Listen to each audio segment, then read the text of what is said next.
Hey, it's Lyndsey and Brandie, and this is Real Therapy Gone Wrong, where we chat about therapy representation in movies and TV, as well as mental health issues represented. While we are licensed therapists in real life, this show does not constitute therapy. Unlike today's episode, we are actually going to be transparent about that. So today we are discussing the Dr. Phill episode that aired on September 14th, 2016 about Danielle Bregoli, also known as Bhad Bhabie, and more importantly, about the troubled teen industry. If you still want to watch it after we completely trash it in this episode, you can find it on YouTube. Brandie, before I let you take it away and talk about this episode, I just have to say that in Dr. Phil's intro, and I wrote this down, and I'm assuming this is like his normal intro that happens every episode, but he says, "This is a safe place to talk about hard things." And I was like, is that what we're calling it? I Like, wrote that down too. Like, that was my first note. I was like, but is it a safe place to talk about hard things? because he shames the people on the show in front of a live audience that Yes. claps at the shaming. Like, Yes. it's very weird. It's not what I would describe safe in any way. So I just had to say that before you take over because I was like, oh, we're off to a very weird start already. Very weird start. That was my first note also, when I started to watch this disaster of a show. Full disclosure, I don't like Dr. Phil. I will be calling him Phil during most of this episode. I don't like his show, but I wanted to do this particular episode because I wanted to talk about the troubled teen industry. And I know it's been in the news. There have been a lot of documentaries about it, and I think it's important to talk about. Otherwise, I wouldn't have even wanted to do this show because I don't like Dr. Phil. It So anyway, I don't here we I don't go. like I don't like him either. It was really painful to watch. I don't understand how his show is so popular. And just for our listeners, like the reason why in the intro I made it a point to say like we're actually licensed unlike this show. For anyone who doesn't know, Dr. Phil does have his PhD, but I don't think he's been licensed to practice since like 2006, I believe. Yeah, that's what I saw too. He was licensed in Yeah. Texas, and then starting in 2006, he didn't renew. Yeah, so he had like I think people on the show have to sign a contract saying that they're aware that they're just receiving advice from an individual as opposed to receiving services from a psychologist. So, but like he doesn't really talk about that. He just kind of plays it off like he's still a practicing psychologist, which is Well, really weird. also, they call the show Dr. Phil. So they're using his, because he does have a doctorate in psychology, Yeah. or at least a master's in psychology. I think his doctorate is in forensic sciences, but they're using Dr. Phil, which makes it sound like he's a professional doctor. And then Yes. also at the same time, though, they're like, but it's not really therapy, so sign this waiver. And when I was doing some research about him, like he's never been licensed in California, and that's where the show is. But the board finally ruled that the show is entertainment and not therapy. So it's okay that he's not licensed in California. Yeah, and he's also like his Texas like okay, because if you were to like ask him, he would say like, "Oh, I let my license lapse because I don't need it anymore because I'm just an entertainer at this point." But it is misleading because it's called Dr. Phil. But if you look into his background, he's had some like ethical violations against his license before. So even before he was the Dr. Phil that we know, he was doing some shady stuff, is what it looks like. Yeah, that's what I saw too. Yeah. Yeah. He's been accused of a lot of things over the years, but it didn't seem like there were ever any like serious judgments against him or so who knows what's true and what's not because there's a lot of stuff on the internet that I saw, but when I tried to find other sources, I couldn't really back it It's up. kind of hard to So, verify. Yeah. yeah, so we won't really talk about that, but in this episode, it is a safe place to talk about hard things, right? But not if you're Danielle Bregoli, age 13, also known as Bhad Mhm. Bhabie. So she's from Boynton Beach, Florida, and she grew up to be a rapper and internet personality.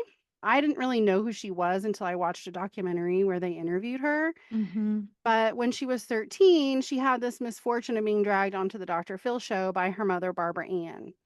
So before they filmed the episode live in front of this studio audience made of horrible people who are applauding at shaming the child, his crew filmed at Danielle and Barbara Ann's house. And the footage shows Danielle like having some teenage behaviors. But what really was, I thought, more disturbing was her mom called her a stupid and then they bleeped it girl. So I don't know if she said fucking or stupid ass or whatever, but her mom's Yeah. calling her names. And then it shows physical violence that both of them are perpetrating. At one point, Danielle steals the keys to a crew member's car and steals the car with the crew member's purse inside.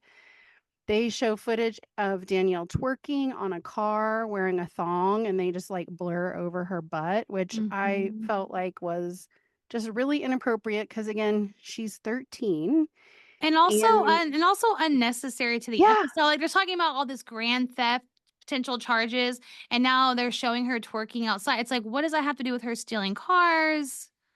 yeah, it's Very like they're weird. trying to build this case of her being totally out of control and Mhm. unruly and making her look like a bad person. And again, she's 13. Yeah. So this contrast of that was just in my mind the whole time. They show a stripper pole that she bought with a credit card she stole from her mother. And it shows the grandmother, and she just seems very histrionic to me. I don't know what you thought about the grandmother, but she just seemed like completely useless and like just, I don't know what to do. And so, like, almost fake crying. It seemed it wasn't genuine. It very much seemed like, "Woe is me, my granddaughter's making our life Yeah. so hard." Like, yeah, I agree totally. Yeah. And at this point, I was feeling really anxious even watching the episode because of how they were presenting just all of this family dynamic and blaming it all on the child. I think that's ridiculous. Yeah. So, but the audience is eating it up. They're like shocked by this behavior. And I feel like everybody's losing sight of the fact that she is a child. And as we find out later in the episode, she's really suffering. Mhm. So on the show, the mom tells Phill that she has given up, and he really harasses her and says he didn't know that was an option, and like he's being his very like confrontational Phill self or Yeah, whatever. he says, Like, I didn't know there was a window for that. The window that you just yeah, walk up to and turn your parent card in." It's like, "Oh, okay, we get the ugh, point. Like, we get it." gross, gross. But then after that, they show a clip of the mom egging Danielle on and name calling her some more. So it's very clear that the mom is perpetuating this dynamic. Mhm. Then they bring Danielle onto the stage. And she says every day it's her mom's way or no way. And she says either she's breaking down my door or I'm breaking down her door. And she says her mom threatens her, which, based on the video that they've shown, seems completely true and accurate. Yeah. And then Phill asks her what she's doing, and she owns up to her behavior. But she's talking like in slang a lot. I don't know if you could understand, but I was having a hard time understanding some of what she was saying. Yeah. And one of the phrases she kept saying was "catch me outside," and that became like, She I'm was like older, so I she didn't was hear it at like the the time, but yeah, she was yeah, like the "Cash Me Outside" girl. Like, that was, like, yeah, kind of like a meme at the time. Yeah, totally. yes, which I never saw, but again, I'm old, so that flew past me. But he makes fun of how she is speaking and, like, shames her for her language. And also the grandma's on set now too and talks about how Danielle has changed so much in a year. And then at one point, like, Danielle's talking and back and forth with Phill, and he says to Danielle, "You're dealing with me now." And it's so gross. Like, he's this grown man with authority speaking to a child. Like, and it's so threatening. And she's this tiny Yeah. little thing, and he's just this big, old, bald oaf. And then after that, the mom discusses that Danielle sleeps with her every night. And it seems almost like she said that to shame her. And Danielle is really upset by that coming, like, embarrassed about that coming out. Yeah. And it really made me feel for her. Like, she's clearly struggling and she's sleeping with her mom every night, but they're also having all of this conflict, right? Mhm. And then Phill brings up the stolen car and the stolen purse and tells Danielle, "I'm your worst nightmare, girl." Like, that's a direct quote of what he said. Again, Yeah. just so gross. Why is that even necessary? like, he's just throwing his big stick around. Well, what I also don't understand is why is that the approach? Because the whole Yeah, point is like the mom is threatening her, and it's obviously not that approach is obviously not working. It's making things worse. So Dr. Phil's approach is like, well, let me threaten her too. yeah, That's really weird. yeah, let's just now we have 3 people against this one, again, Child. thirteen-year-old child. Yes. And the mom tells Phill she's begged a judge to put her in the system, and, so, I that also is not a good solution, like, what "Oh, I'm tired of being a parent and my kid is acting up and having problems, so let me just have them put in jail," and Yeah, that's I not don't gonna help understand. anything. I was glad there was like a point where he does point out to the mom like, "Well, it looks like you're perpetrating this violence as well. Like you're like calling her a bitch. You're saying, "Come at me. Let's go. Let's fight. Let's" you're like literally physically getting on her. Like there was a point where he does call the mom out on that, and that was the part where I was like, "Thank goodness." Because this isn't all on the 13-year-old. Like, you clearly are playing a huge role in why this behavior is happening. 100%, and then we find out right after this, embarrassment about the bed that the mom has had breast cancer twice. And that Danielle's dad is MIA. Like, they don't really Mhm. explain what happened to him. He's just, like, not around. And so here again is this 13-year-old who grew up really close to her mom. Her dad's not in the picture. Her mom has had this potentially fatal illness twice. And of course, she's having issues. Like, that makes so much sense. And the solution is not to have all of this arguing and threaten to have her put in jail and bringing her to publicly shame her on the Dr. Phil show because, I mean, 13-year-olds have a hard time regulating their emotions when just nothing is going on, right? So, Yeah. but with all of that stuff, like, I felt for her because she really was done dirty by this whole thing. Yeah. So, at this point, the kind of I felt like I don't know if you felt this too, but it did seem like for a moment, like, there was, like, this shift to compassion, and he does something that really is sort of, like, lightly therapeutic, asking her if she's been hurt, and maybe she's defensive so she doesn't get hurt more, and she's got her, like, bravado on, but then he Mhm. turns and talks to the mom about her in front of her, which is always annoying when parents do that. Yes. And talks about how she has low self-esteem and low self-worth, even though she has great qualities, and says that she's behaving as if she's sociopathic, but he doesn't think she really is. And then, of course, he has like this perfect solution because Turnabout Ranch in Escalante, Utah, is a place where kids can go and get turned around, basically. And lo and behold, he happens to have the outreach director there from Turnabout Ranch who says that that would be a great solution for Danielle. And then Danielle is presented 2 options. You could either leave here and go to jail because you stole the car, or Mhm. you can agree to leave here and go to Turnabout Ranch. Which one do you want? Well, of course, she's like, "Well, I'm not going to jail." Yeah, I'd rather go to the ranch. Yeah. So she chooses to go to the ranch, and mom and grandma are crying tears of joy because 'cause they're so happy, and then Phil says that hired power, a quote, "transport service" will make sure that she gets there, and, like, even how he says it is, like, with emphasis, right? Yeah. Then roll the credits where they show in the credits that there's promotional consideration from Turnabout Ranch and hired power, Of course. obviously, Yeah. right? So, there's a lot of media about this episode still, even though this was 8 years ago. One clip that I watched I did not listen to the Joe Rogan show either, I don't like him, but Same. Dr. Phil was on that show in 2019, and he still was talking about Danielle and called her a train wreck. So, even 3 years after this show is still trashing her. But the joke is on Phil because Bhad Bhabie has reportedly made over $50 million on OnlyFans, and she is speaking up, and you can there's a YouTube that I watched called Breaking Code Silence about being on this show, about her experience, and she challenges him to issue an apology, Yeah. and she's actually suing him along with some other people, and so he quit talking about her in 2022 in public and has, like, discontinued his collaborations with Turnabout Ranch and Hired Power. Good for her for fighting back because she was 13 when this happened. And he does talk to her like she's really stupid. There's a part where he's like, "Do you know you just admitted to a crime on live TV?" And it's like, but you forced her on this show and you're directly asking her about what she's done. And then you're like, haha, gotcha. Like, you're Yeah. dumb. You just admitted to a felony or whatever. And it's like, why does a grown man need to talk to a 13-year-old like that? It's just so weird. Like, the power dynamic is just so freaking weird.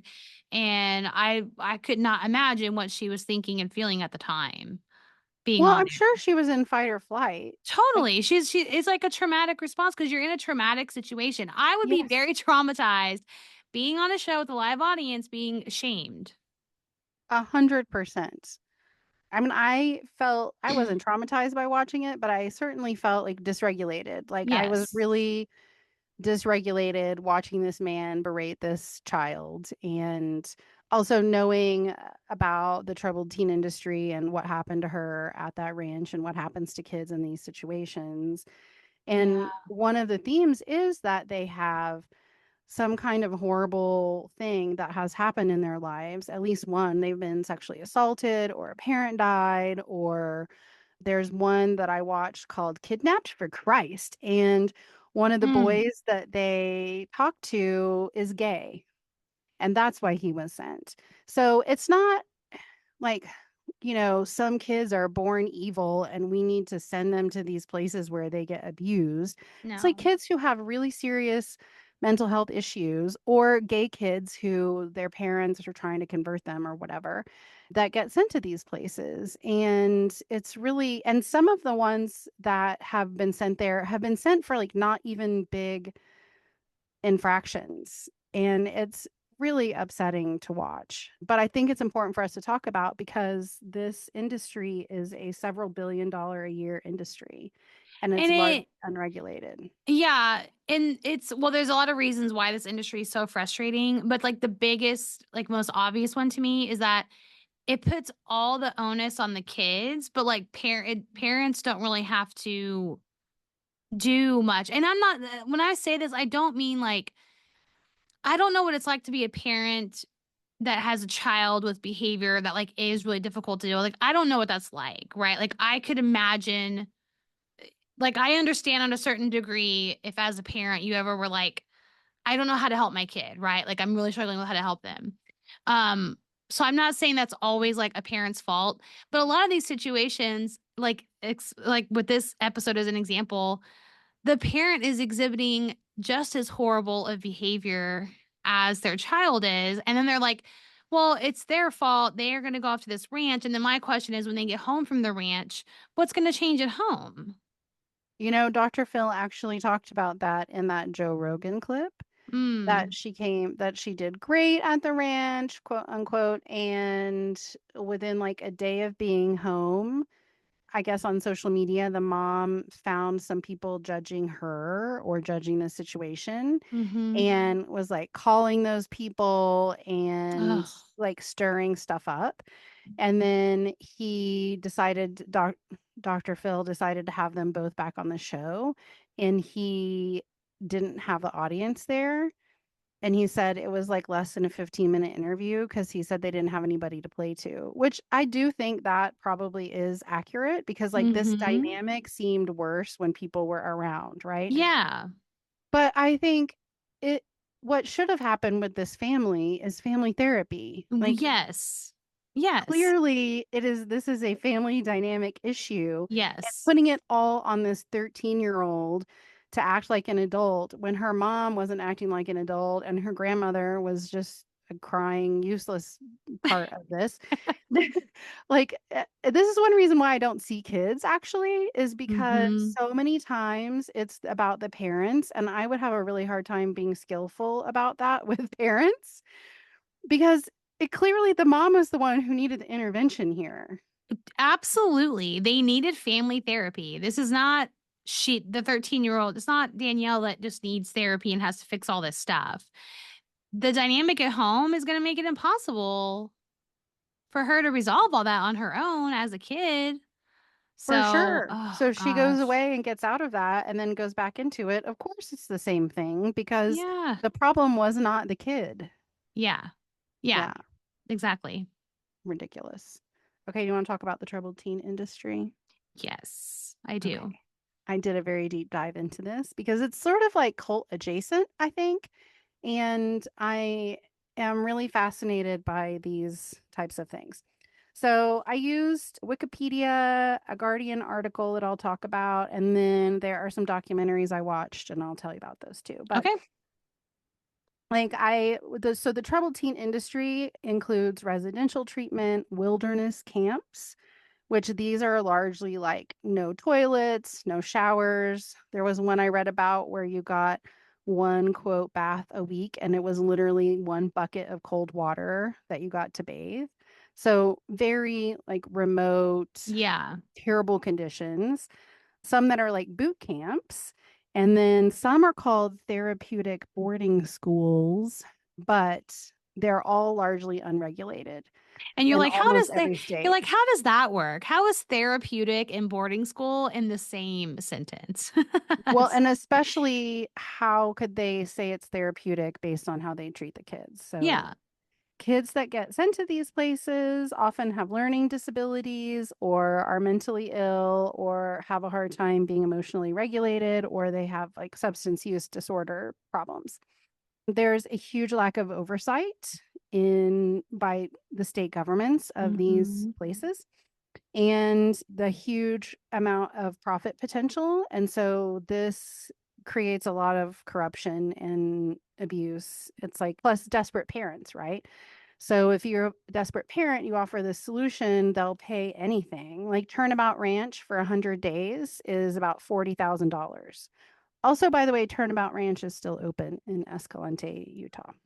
That is another element to this that I do have a lot of empathy for, like regarding the parents. Because, like I said earlier, like yes, a lot of times the parents they need family therapy, they need an intervention as well. But I can also like the misleading promise of these like teen boot camps, wilderness ranch, whatever.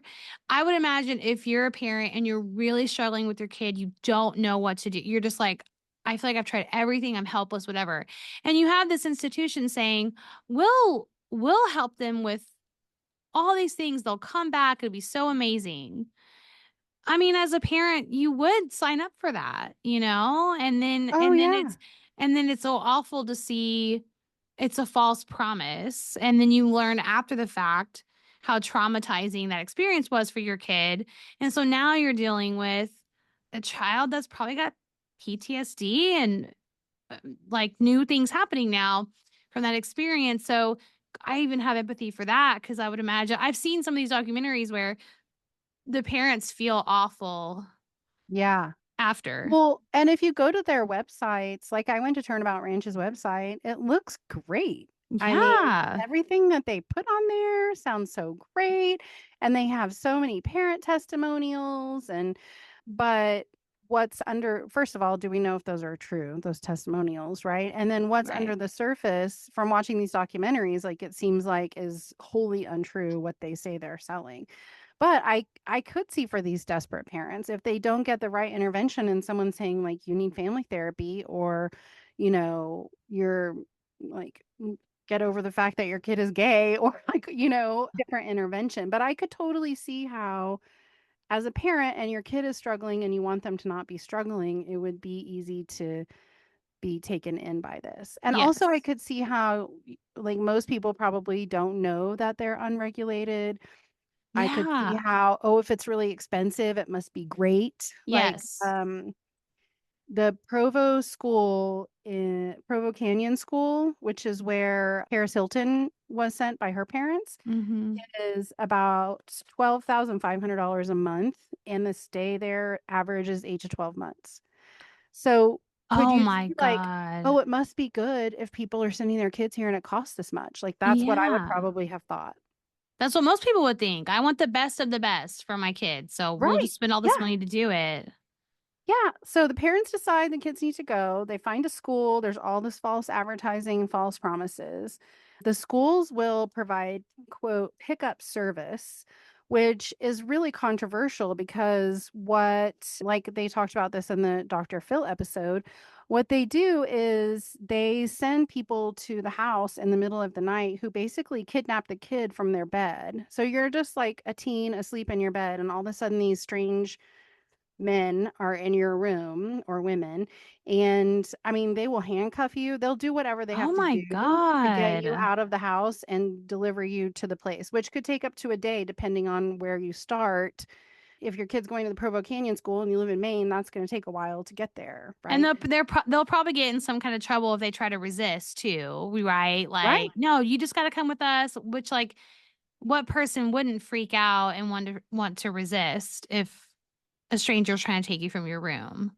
Oh my gosh, terrifying. Right. And if you're asleep, I mean, how confusing would that be? Yeah, Then they get to the school and they're strip searched, often by untrained staff. That's one thing they talk about in the documentaries a lot, about how, like, not only is it untrained staff, but there's a lot of abuse that can go on, like sexual abuse and other types of abuse in these schools mm, because the staff is untrained, it is unregulated.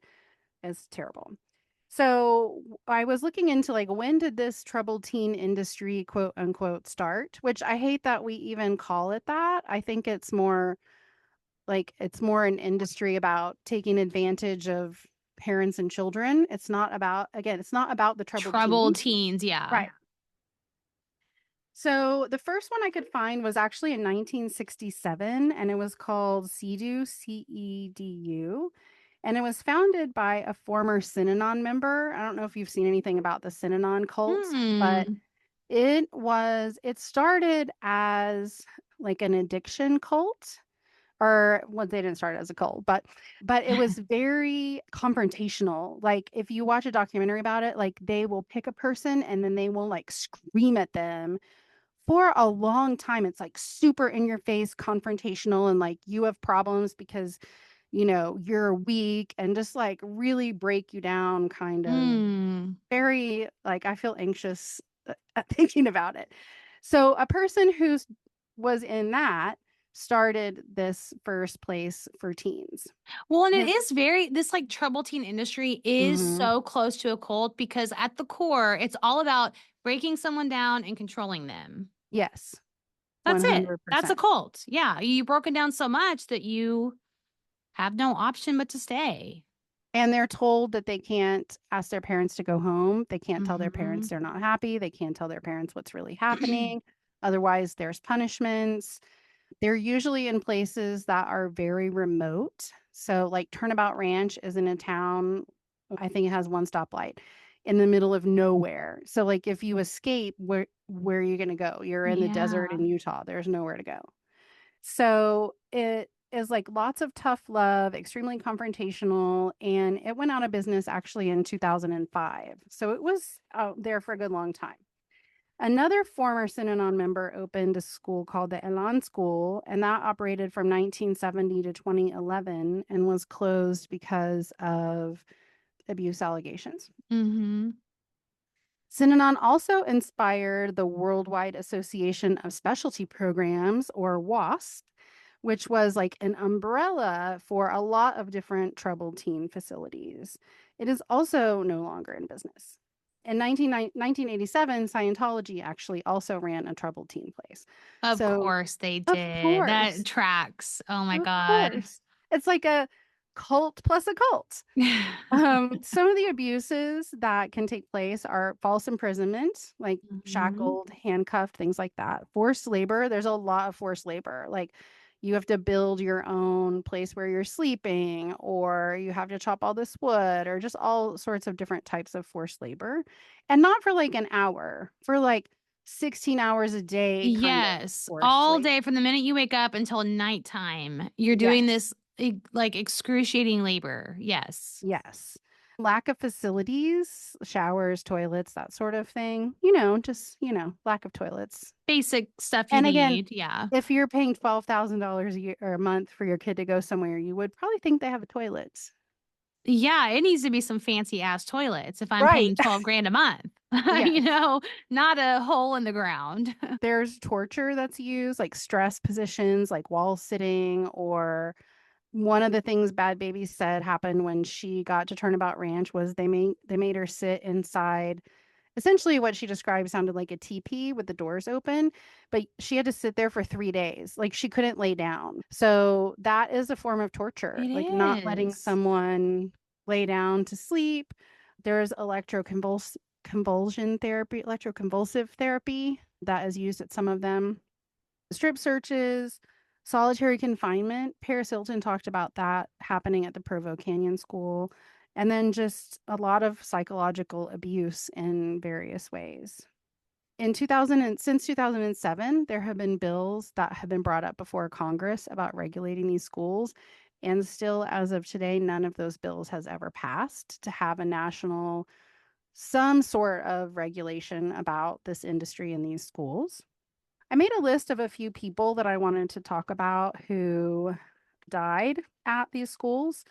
So in Hmm. 1990, Kristen Chase died of heat stroke, and the owner of the program that she was in was acquitted. In 1995, Aaron Bacon died of peritonitis, which is like heart inflammation. Mm. In 1998, a boy named Nicholas Contreras died of an infection, and the FBI got involved, but no one was convicted. In 2001, a boy named Ryan Lewis, who was 14 years old, died by suicide.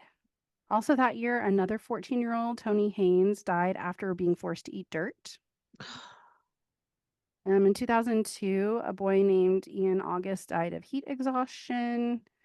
I mean, this is just a few of the things that I found. It Mhm. is a very long list of kids who have died either by suicide or because of abuse or lack of medical care provided. It's really disturbing.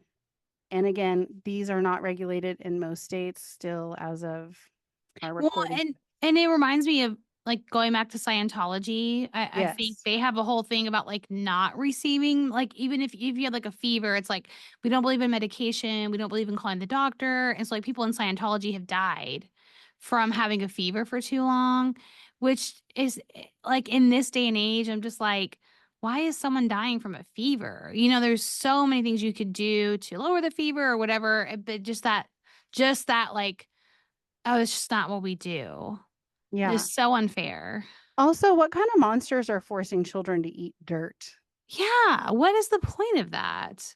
It reminds me, I'm making maybe a weird connection, but you know when we talked about One Flew Over the Cuckoo's Nest and like the Mm. lobotomy, like it working in the sense of like making someone really docile or they're not going to be able to communicate at all. They're just going to like they're basically brain dead, you know? In a way, this approach like reminds me of that. It's like we're just going to break these kids down so much that like maybe their quote unquote bad behavior will stop, but they're going to be so depressed, so traumatized, so fearful that yeah, they might just want to lock themselves in their room and never bother you again. It's like if that's what you want, then sure. But so many of these kids in these documentaries have really lifelong problems, substance use Absolutely. disorder, PTSD, Absolutely. like they Yeah. are really struggling in adulthood Mhm. because of this. And, the thing about One Flew Over the Cuckoo's Nest is that, like, that doesn't happen in mental institutions for adults anymore because we have regulations about them. Yeah, so And this then being unregulated is really terrifying, and you're right about the long-term consequences. I mean, these are like, we work with adults. It's not uncommon for us to have an adult who's 40, 50, 60 that is still struggling with their trauma from when they were 15. of course. Yeah. Yeah. So kids deserve the same protections, if not more, than adults, and yet Yeah. we are not protecting them. It's 2024. So 57 years we have been doing these Mm. troubled teen places, and there is still not enough regulation. So it's estimated over 120,000 teens a year are sent to one of these places. There was a Guardian article called I Survived a Wilderness Camp by Ciara Fanlo, And she was sent after she had truancy, self-harm, suicide attempts. She went to therapy at 8. Her parents divorced when she was 9. She had new schools every year. When she was cutting when she was 10, and when she was 15 was her first suicide attempt. And so when she was 17, but at this camp, they slept on the ground. This was the one with the shower with a bucket of water once a week. They weren't allowed to know the time or the plans for the day. So I felt like that also is a form of abuse, like just keeping you in the dark all the time about what's going to happen. They're trying to Mm. disorient you, Yeah. is what it is. Yeah.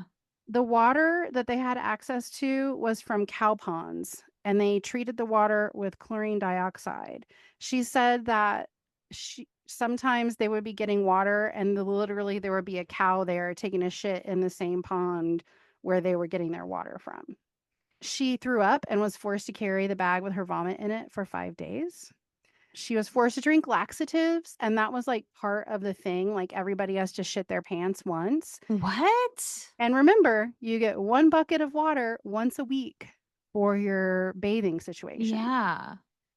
So, I mean, there was more in this article, but the gist of it is these kids are being, like, horribly abused at these places. Yes. Some of the documentaries I watched there's one on Netflix, Cons, Cults, and Kidnapping. That one was really good. It was about the academy at Ivy Ridge, and it's made specifically by a group of people who had been incarcerated there, for lack of a better Mm-hmm. term. And the facility is actually still there, but not open anymore. And they basically broke in and filmed. I've Did seen you this watch that one? one. I've Yeah. seen this one. Yeah, and they got to go back and like look at their files, and Yes. there was like videotapes of the abuse that they Yes. got to revisit. And there was also like one of the staff members there that was sexually abusing some of them, but no one took it seriously. Like this person was still allowed to work there. Yeah, I've seen that one. Yeah. And it's just mind blowing because I think in that documentary they try to like address like they find one of the old staff members to talk to, and you very much get the impression they still don't take it that seriously. They're just kind of like, well, we were just doing our job. Yeah. Yeah. That was really annoying. Yeah. I was like, what the hell? After all these years, there's no reflection, there's no growth, there's no insight. It's just like, well, I was just doing my job. Well, if part of your job is like body slamming a student on a kid on the ground, why would like you couldn't get me to ever do that at Right. any job. I'm like, hell no. Yeah. That's madness. Yeah. There's another one called The Last Stop. It's about the Elan School. There's one on Netflix right now called Hell Camp: Teen Nightmare.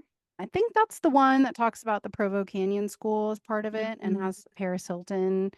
One clip of her giving a speech is in that one. That's another one that's still open. Okay. There's one on Tubi called Kidnapped for Christ, and that was the one I talked about where this poor gay boy was sent there. Mm. And those were the ones that I found just with a quick search, but there are more. And if this is something that, if you're listening and you're interested in it, if you Google troubled teen industry, like I spent probably 6 hours reading and watching documentaries to make this episode, and I could have like spent a week learning about this and Yes. reading, firsthand accounts. But it's really important that we know that this is happening, and it's really important that we have better regulations for these schools. And I think as like parents or caregivers or guardians or whatever relationship you have with these kids, I think it's always important to self reflect. Like, you have to remember that behavior is a communication. I understand like kids can be frustrating. I'm not saying you should never get frustrated, but I think you've got to do some really like hard reflection to go, what is this communicating to me? What might they be Yes. going through? What would be like a regulated way for them to get help? And therapy could be a really good example of that. But also as parents, like, what kind of help do I need to get? Yes. Like if your kid is having a behavior and they're trying to tell you something, then instead of being confrontational about that or Yeah. defensive or taking it personally, to be really look inside and even talk to a counselor. All of us have to take lifespan psychology. So even though I don't work with Mhm. kids, you don't work with kids, Yeah. like we do know about basic stages of childhood development and childhood behavior. And so like that comes up sometimes with me with my clients. They'll ask me about things that have to do with what's going on with their kids. And a therapist can offer guidance to parents. A lot of people who see kids will do parent consults, and that's really important because, like in this, going back to this Phill episode with Bhad Bhabie, it was a dynamic problem with the mom and probably the grandmother. And if they had changed their behavior, then Mhm. Danielle probably would have had a better time. Yeah, and I think you've gotta be open to that feedback, like, if it was my kid and I put them in therapy and I was having consults with a therapist, I really do like to think I would be like, "Tell me anything." Like, if Yeah. there is something they're reporting I'm doing that is creating harm, that's creating confusion, that doesn't make sense to them, if there's something you see I'm doing, I would like to think I'd be so open to that because it's like, if there's a change I could make, like, even just to make things easier for everybody and to, like, help my child grow and learn too, being open to that I think is key because I don't work with kids, but back when I was getting my license, I have experience where I did work with kids for a bit. And I will tell you those parents that are insistent they're doing nothing wrong are the most difficult ones because you're like, "No, it's you, babe." Well, and Like, if they're insisting that with a therapist, imagine how much yeah, harder it is for that kid at home. And those totally. parents who are authoritarians, my way or the Mhm. highway, that are inflexible and like kids should be doing XYZ and you should be able to sleep alone in your Mhm. room and, you know, have all of these shoulds and aren't open to any kind of influence or new information. That's a really hard parent for a kid to have because what kid is going to thrive in that? You wouldn't. I mean, what kind of person thrives in that? I always like to think about like a work environment. If you have a boss who's like that, when has that ever Ugh. gone well? It's never gone. Never. Having like an inflexible micromanager boss is like the perfect recipe to be miserable at work. So these kids are miserable at home if that's how their parents are. So 100%. there's a lot there that I think, parents should look at. And I'm glad we're getting the info out about the troubled teen industry. I think more people are learning, okay, that's not the right solution. Yeah, and so if you're having trouble with your kids, don't send them to one of these places, and most therapists, wherever you live, can help you find referrals to people who Mhm. work with kids and families so that this doesn't happen to you. And also, if you live in a town that has a university with a counseling program, a lot of times you can get services for free through those programs. Mhm. And there are lots of other ways to get low cost counseling services. So all hope is not lost and reach out to those places or some counselors in your area that work with teens and kids, and they can help you with resources so that you don't waste your money and traumatize your kid by sending them to one of these places. And for the love of God, don't take them on a talk show and allow Oh, them to be no. berated publicly. No, don't ever do that. Keep your kids off the TV. Seriously. Okay. If you enjoyed this episode of Real Therapy Gone Wrong, please like, review, subscribe, follow us wherever you listen to your podcasts. For our next episode, we're going to cover the movie Girl Interrupted from 1999. And right now, you can view it on Max, Hulu, Amazon Prime. I think it's on Apple to rent. If you'd like Real Therapy Gone Right, we are two licensed therapists. Contact us if you'd like to learn more about our work or want to hire us. You can find Lyndsey at relationshipmatterstx.com or Brandie at sellerscounseling.com. If you're making a movie or TV show and do not want to find us dissing your show on our podcast, we're available to consult on your project, so get in touch.